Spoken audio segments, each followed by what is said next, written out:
اور اجازت ہو تو اسی منبر سے ان پاکھنڈیوں کو اعلان کریں جو مارنے اور مرنے کی بات کرتے ہو. ایک لومڑی اور ایک لومڑا وہ بھوکتے رہتے ہیں، دیکھتے ہوں گے آپ، اور پھر ہزاروں سیکیورٹی گارڈ کے بیچ میں گھومنا. ارے مرد ہو تو مقابلہ کرو، میں تنہا گھوم رہا ہوں پورے ہندوستان میں بسنے والے، چاہے ہمارے مسلم بھائی ہو، چاہے ہندو بھائی ہو، چاہے مسلم، چاہے سکھ ہو، چاہے عیسائی ہو، چاہے پادری ہو، یا کوئی بھی آدمی ہو، اور صرف انسان ہی نہیں، انسان ہو، جنات ہو، چرند ہو، پرند ہو، درندہ ہو، حیوانات ہو، جمادات ہو، اللہ پاک فرما رہا ہے کہ میرے حبیب سب کے لیے رحمت ہے. بولیے سبحان اللہ. نبی پاک صلی اللہ علیہ وسلم کی ذات مبارکہ جب ساری کائنات کے لیے رحمت ہے تو ہمیں سمجھنا ہے کہ نبی کریم صلی اللہ علیہ وسلم کی رحمت سے اگر ہمیں مالا مال ہونا ہے تو نبی پاک صلی اللہ علیہ وسلم کے کردار کو اپنانا ہوگا. نبی پاک صلی اللہ علیہ وسلم کی مدنی زندگی کو ہمیں پڑھنا ہوگا. نبی پاک صلی اللہ علیہ وسلم کی مکی زندگی اور مدنی زندگی کا ہمیں احترام کرنا ہوگا. نبی پاک صلی اللہ علیہ وسلم سے مانگنے کا سلیقہ اور طریقہ ہمیں سیکھنا ہوگا. تب جا کر ان منزل کو اگر آپ طے کریں گے اور اپنی منزل کو طے کرنے کے بعد آقا رحمت صلی اللہ علیہ وسلم سے جو بھی آپ امید کریں گے اللہ پاک آپ کی امید کو پوری فرمائے گا. عزیزان ملت اسلامیہ، شعبان کی پہلی تاریخ اس وقت شروع ہے. اللہ کے حبیب صلی اللہ علیہ وسلم نے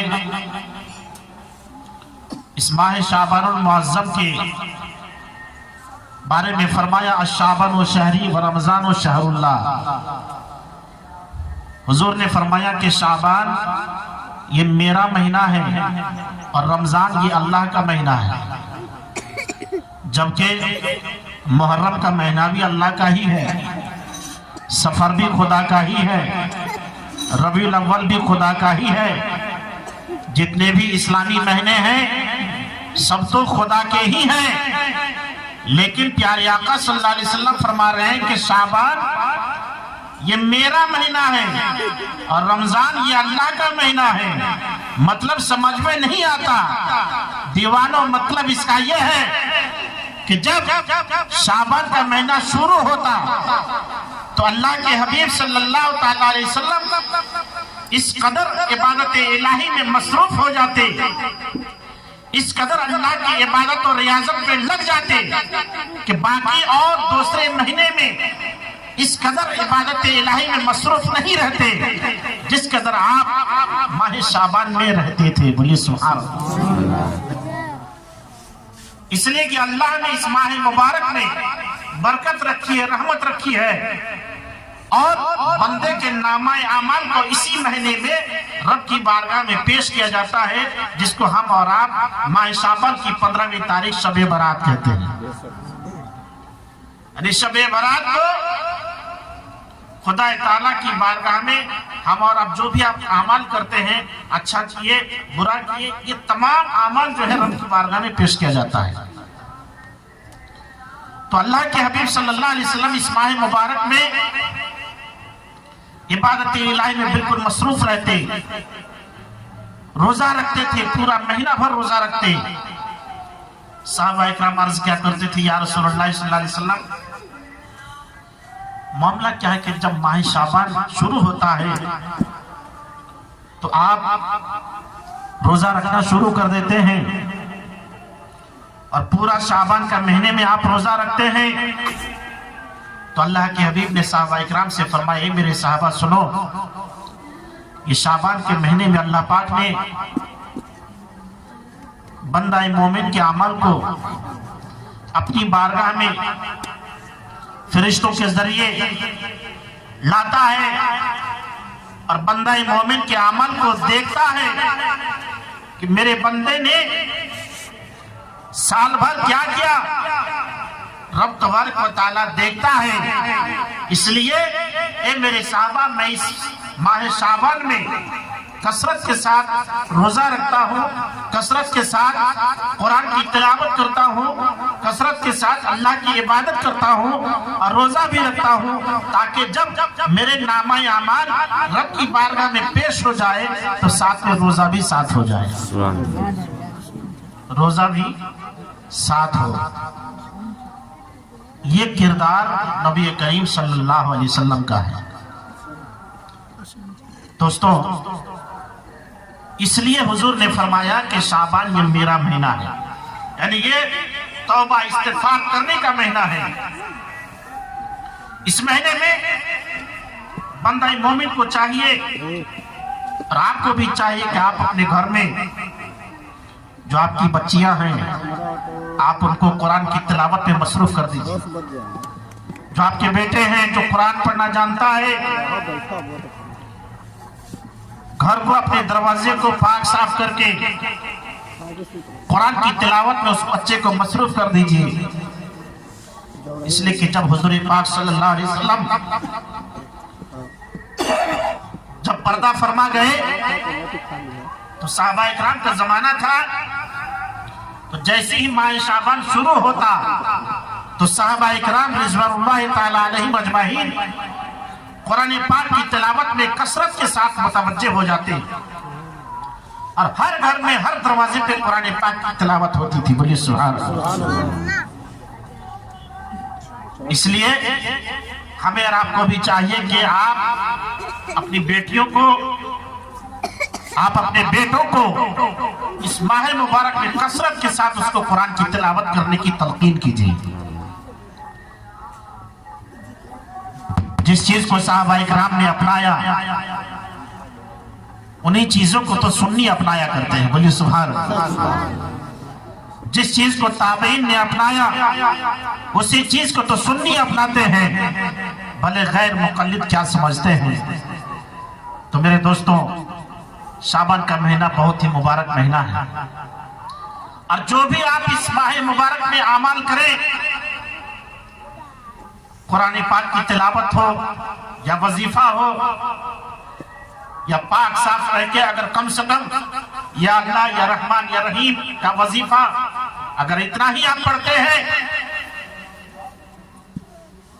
تو رب تبارک و تعالیٰ کا اعلان ہے کہ جب میرا بندہ مجھے ایک دفعہ یا اللہ کہہ کے پکارتا ہے تو میں اس بندے کو 70 مرتبہ پکارتا ہوں، لبیک یا عبدی، لبیک یا عبدی، اے میرے بندے میں تمہارے لیے حاضر ہوں، مانگ تم کیا چاہتے ہو میں تمہاری مانگ کو پوری کر دوں، مانگ تم کیا چاہتے ہو، تمہاری امید کیا ہے میں تمہاری امید کو پوری کر دوں۔ اگر اس لیے میں نے کہا کہ مانگنے کے لیے سلیقہ ہونا چاہیے۔ اگر طریقے سے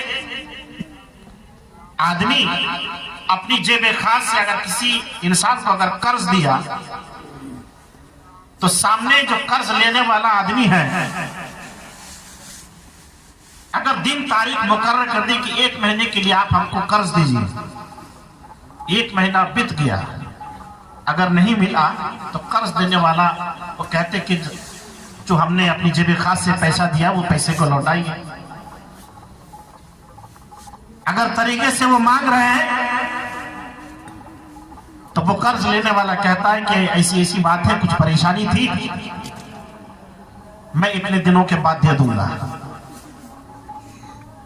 تو یہ کردار ایسا ہے، یہ جملہ ہی ایسا ہے کہ خود بخود سامنے والے یعنی قرض دینے والے انسان کے اندر رحم آ جاتا ہے کہ بھائی چلیے 10 دن اور انتظار کر۔ اپنا پیسہ دوسرے کو آپ نے دیا، اور قرض لینے والا انسان اگر وقت پہ نہیں دیا اور وقت پہ نہ دینے کی وجہ سے قرض لینے والا انسان دینے والے سے کہہ دیا کہ 10 دن اور رک جائیے، ہمارے ساتھ یہ پریشانی تھی، میں 10 دن کے بعد دے دوں گا، تو سامنے والا تیار ہو جاتا کہ بھائی کوئی بات نہیں، 10 دن کے بعد ہی نہیں۔ یہ صرف اس کے کردار سے قرض لینے والا انسان कि बात से कर्ज देने वाला इंसान ये समझ जाता है कि नहीं, बात इनकी हकीकत है, इसलिए कि इनकी बात जो निकलती है जो अखलाक और किरदार होना चाहिए उसी से निकलता है। लेकिन अगर अपना ही किरदार अगर ठीक ना हो तो जो आपने अपनी जेब में खा लिया, तो ये जबान है जो इंसान को, या मैं आपको बताऊं उसके बाद फिर अपनी गुफ्तगू को तमाम करूंगा। हजरत महमूद गजनवी रहमतुल्लाह तआला अलैह बादशाह गुजरे हैं और बहुत सारे बच्चे इस वाक़या को किताब में पढ़े भी हैं। तो महमूद गजनवी एक बहुत बड़े बादशाह थे और अपनी बादशाहती के जमाने में इन्होंने कभी गन्ना नहीं देखा था। लेकिन एक दफा ऐसा हुआ कि देहात की तरफ पहुंचे तो गन्ने को देखने के बाद थोड़ा सा ताज्जुब हुआ और जब देखा कि भाई गन्ने को लोग चूस रहे हैं और उसका मजा भी अच्छा मिलता है, तो बादशाह महमूद गजनवी ने सोचा कि हम भी देखते हैं। महमूद गजनवी ने किसानों से कहा कि हमको भी गन्ना दीजिए ताकि मैं भी इसका मजा लूं। जैसे ही महमूद गजनवी ने गन्ने को चूसा, बहुत ही अच्छा लगा, बहुत ही पसंद आया। लेकिन जैसे ही उसको पसंद आया, अपने वक्त का ये बादशाह है, जैसे ही पसंद आया तो अपनी नीयत को बदल दी, अपनी नीयत के अंदर खोट पैदा कर दी। बादशाह ने सोचा कि अब मैं किसानों के ऊपर मैं लगान मुकर्रर करूंगा, मैं टैक्स लागू करूंगा ताकि इन किसानों के जरिए से हमारे शाही खजाने में और ज्यादा आमदनी आ जाए, एक नई आमदनी लेने का जरिया हमको मिल जाए।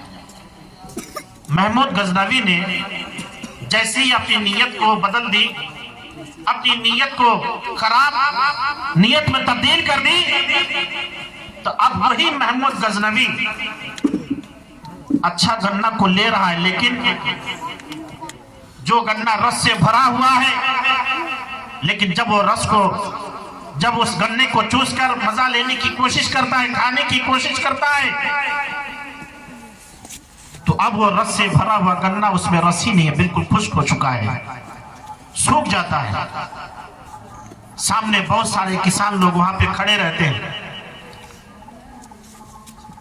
सारे किसानों से महमूद गजनवी ने कहा कि ए लोगों बताओ आखिर मामला क्या है, इससे पहले हमने गन्ने को चूसा, रस से भरा हुआ मिला, लेकिन अब ये रस से भरा हुआ गन्ना मैं इसको ले रहा हूं तो बिल्कुल इसमें रस ही नहीं है। किसानों में से एक किसान ने कहा कि ऐसा लगता है कि बादशाह की नीयत बिगड़ गई है, ऐसा लगता है कि बादशाह की नीयत में खोट पैदा हो गई है। मेरे दोस्तों, महमूद गजनवी के दिल पे बहुत ही तीर की तरह ये बात असर की और अपने वक्त का वो बादशाह महमूद गजनवी अल्लाह रब्बुल इज्जत की बारगाह में तौबा इस्तिगफार करने लगे कि मौला हमसे बहुत बड़ी गलती हो गई, शायद ये हमारी गलत नियत का ही नतीजा है कि मैं रस से भरा हुआ गन्ना को लेता हूं, लेकिन वो गन्ना खुश हो जाता है, सूख जाता है। या अल्लाह मैं तेरी बारगाह में तौबा इस्तिगफार करता हूँ, अपनी नीयत को साफ करता हूँ, अपने दिलो दिमाग को साफ करता हूँ। जैसे ही महमूद गजनवी ने तौबा इस्तिगफार की, उसके बाद फिर गन्ने को लेता है, अब वो गन्ना जो है रसीला हो जाता है। बोलिए सुभान अल्लाह। अब वो गन्ना जो रस से भरा हुआ गन्ना को लेकर जिसका मजा नहीं मिलता था, अब वो गन्ना जैसे पहले था, महमूद गजनवी आप ले रहे हैं तो बिल्कुल रस से भरा हुआ मिलता है। इससे ये भी पता चला कि अच्छी नीयत का फल अच्छा होता है और खराब नीयत का फल खराब होता है।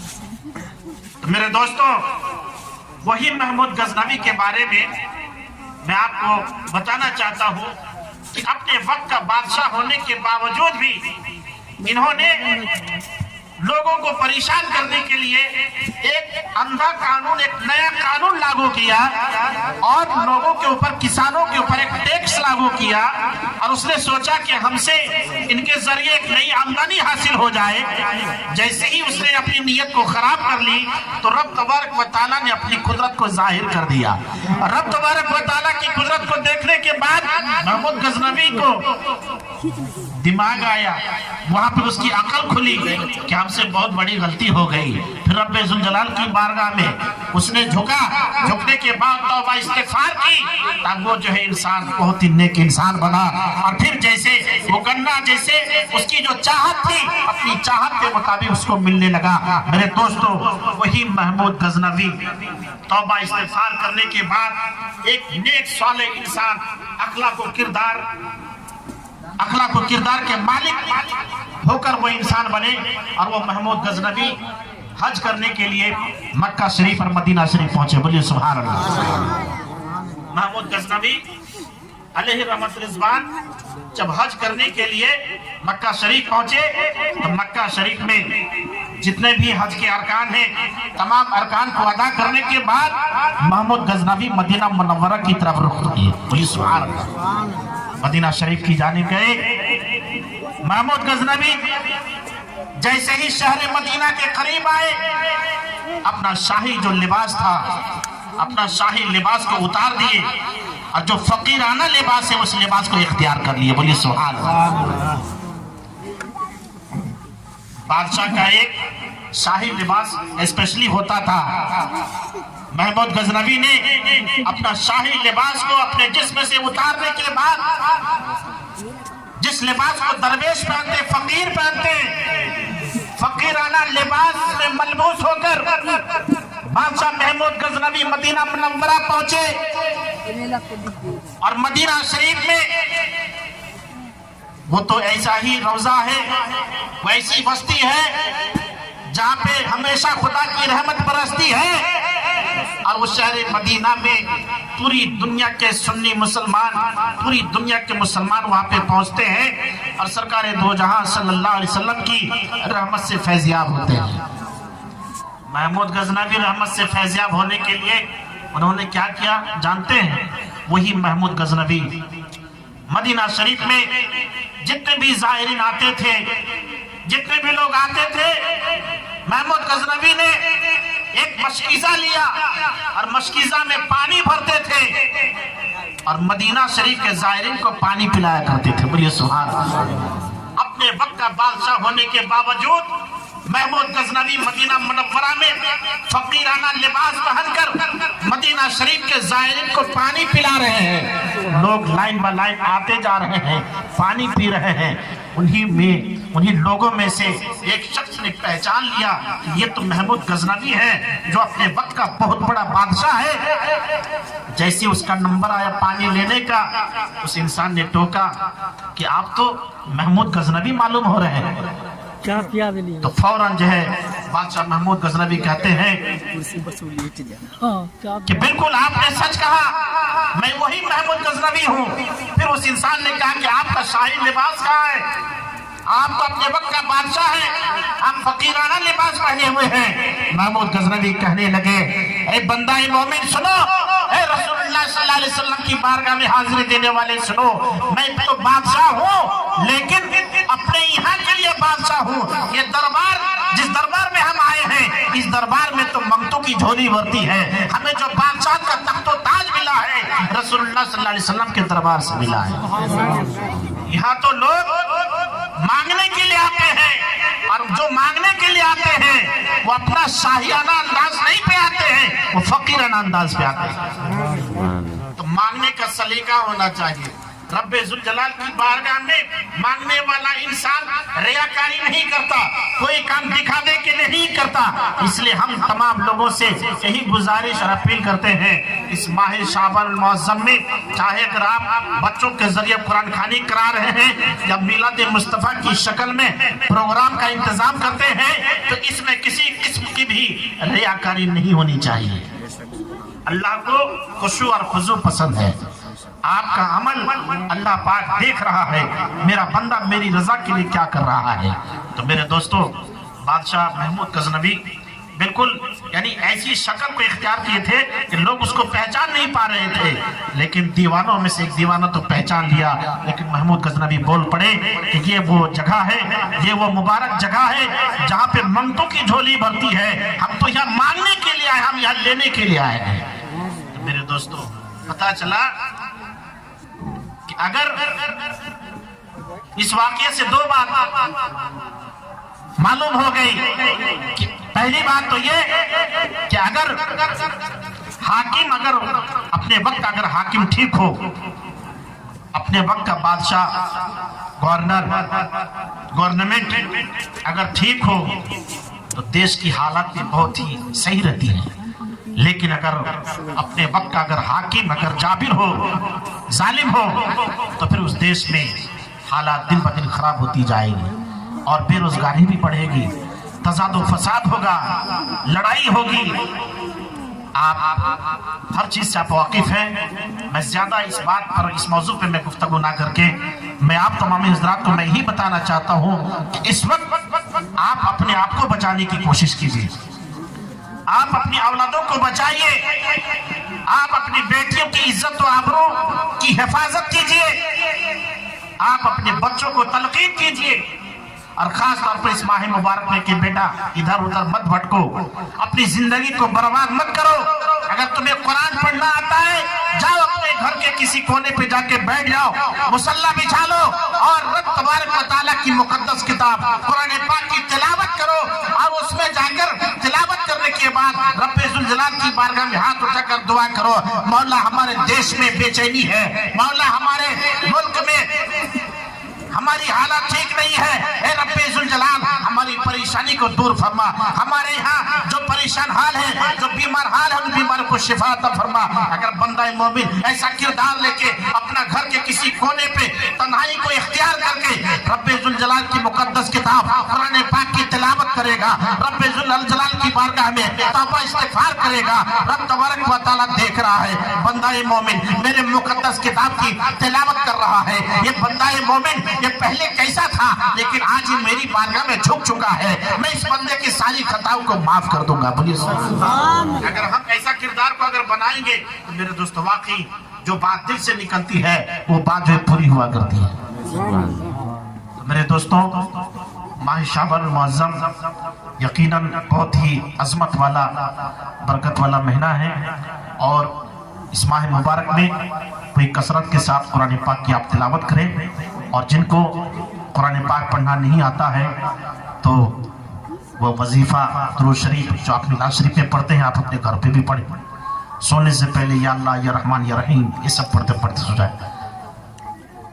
क्यों अपनी जिंदगी को चंद दिनों की जिंदगी को आप बर्बाद कर रहे हैं?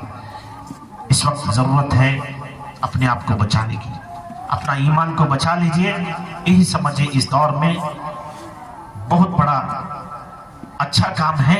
जो अपने ईमान को बचा लिया उन्होंने सबसे अच्छा काम किया और अपने ईमान को बचाने के लिए यही हमारे और आपके लिए जरिया है ये जो मिलाद शरीफ हो रहा है।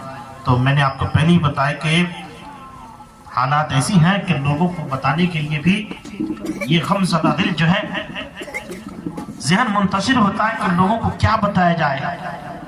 अगर कुछ सही बात अगर बताते हैं, अगर हक बात बोलते हैं तो अहले हक के साथ नाइंसाफी हो रही है, अहले हक के साथ जुल्म किया जा रहा है। जो अहले हक हैं उनको मजलूम बनाकर न जाने उसके साथ कैसे कैसे लोग सलूक आते हैं, कैसे कैसे उसके साथ पेश होते हैं, यहाँ तक कि उसको बहुत सारे लोगों के सामने रुस्वा होना पड़ता है, जलील होना पड़ता है। लेकिन मेरे दोस्तों याद रखें हक हमेशा बुलंद हुआ करता है और इंशाअल्लाह तबारक व तआला वो दिन दूर नहीं कि रब तबारक व तआला की तरफ से फिर वो कहार, क्योंकि हमारा रब कहार भी है, जब्बार भी है, वो रहमान है, रहीम भी है।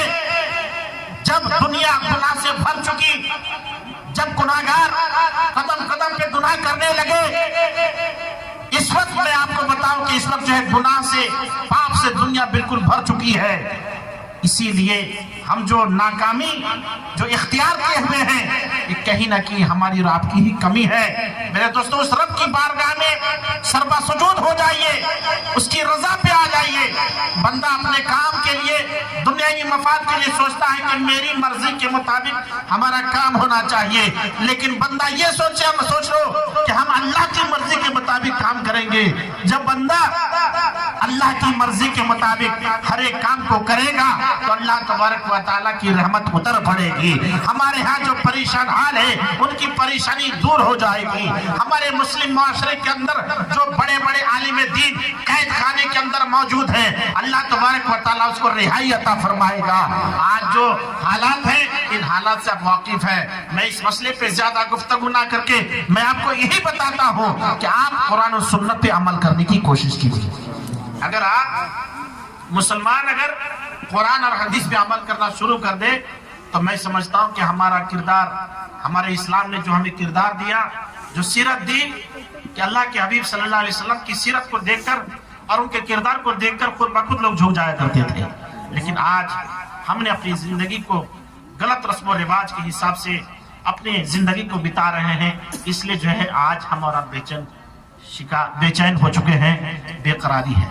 اس لیے میرے دوستوں اللہ تبارک و تعالیٰ کی بارگاہ میں دعا گو ہوں کہ اللہ تبارک و تعالیٰ ہم تمام مسلمانوں کو سننے سے زیادہ سنی ہوئی باتوں پہ عمل کی توفیق اور رفیق عطا فرمائے۔